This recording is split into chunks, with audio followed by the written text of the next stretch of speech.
नमस्कार, मी बहार सूर्यवंशी. आता जवळजवळ 5 वर्ष झाले मी कोर्टाच्या पायऱ्या झिजवतोय. 2020 पासून केस टाकले माझ्यावरती. मी माझ्या बायकोला दुसऱ्याबरोबर अफेअर करताना पकडलं आणि माझ्यावरच केस टाकली उलटी की डोमेस्टिक व्हायलन्स करतोय म्हणून. स्वतः घर सोडून गेली. घर सोडताना माझ्या आईला कानाखाली मारून गेली. मला आईला बोलते की तुझ्या मुलाला सडवून मारणार. म्हणजे तेच करते ती आता.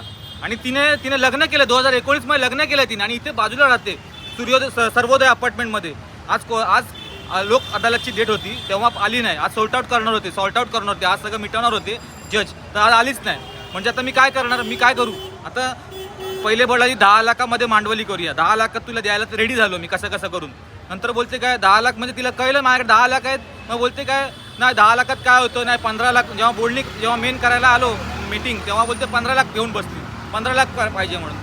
15 लाख सुद्धा मी माझ्या आईचे दागिने वगैरे गहाण ठेवून 15 लाख पण अरेंज केले. तेव्हा काय बोलते मॅडम 15 लाख काय होतं आहे, 25 पाहिजे म्हणून. 15 लाख देणार असेल तर मी माझ्या मुलीला भेटून देणार नाही. मी माझ्या मुलीच्या शाळेत गेलो, माझ्या मुलीच्या शाळेमध्ये गेलो की भेटायचं मला. तिने याच्यामध्ये लिहिलं काय, तिथे ॲप्लिकेशन काय केलं की हा मुलीला मारतो म्हणून, ह्याला भेटून देऊ नका म्हणून. अरे मी करणार तर काय करणार, कुठे जाणार मी. कोर्टामध्ये पूर्ण तोंडात तोंड घातलेले फोटो दाखवले मी जज साहेबांना. तोंडात तोंड घातलेले फोटो पूर्ण बेडमध्ये पूर्ण कडलिंग करते, पूर्ण डोळा बिया मारून पूर्ण असे बेशरम अवस्थेत फोटो काढलेले आहेत. ते सुद्धा दाखवले मी. तरी पण मला काही न्याय मिळत नाही. माझ्या विरोधामध्ये लागलेत. मेंटेनन्स हे लागलं मला. मी सोडणार नाही आहे. आणि सरकार काय वाट बघतोय का मी सुसाईड करीन त्याचा, मी आत्महत्या करीन याचा सरकार काय वाट बघतोय का. हे महिला आयोग सगळं करून ठेवलं आहे. पुरुष आयोग का नाही केलं. पुरुष आयोग पण करा ना.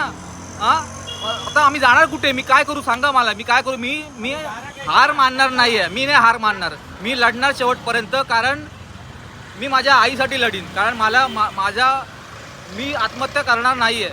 कारण मला माझ्या आईला वृद्धापकाळामध्ये एवढं दुःख द्यायचं नाही आहे. आणि मी हारणार नाही आहे. मी शेवटपर्यंत लढणार आहे. आणि हिला मी दाखवून देणार आहे की मीच बरोबर होतो. म्हणजे तू स्वतः तिथे राहते, इथे कंबाला हिलमध्ये जॉब करते, ती चांगली कमवते आहे. माझ्याकडे कशाला पैसे मागते. ठीक आहे, सरकारकडे पर्यंत पोचवा हा व्हिडिओ.